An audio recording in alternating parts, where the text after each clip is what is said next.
Alors pourquoi faire dialoguer une manager ou une chercheuse en management et un philosophe? Alors peut-être parce que le discours du management atteint ses limites. On parle de crise, on parle de délocalisation, on parle de fusion-absorption, on parle beaucoup de souffrance au travail.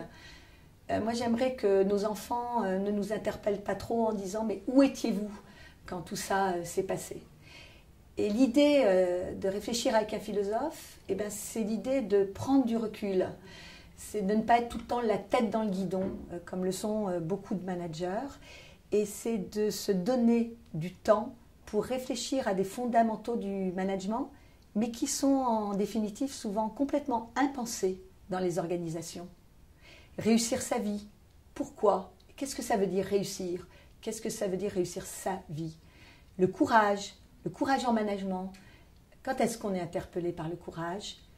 La réussite, la performance, l'exemplarité aussi.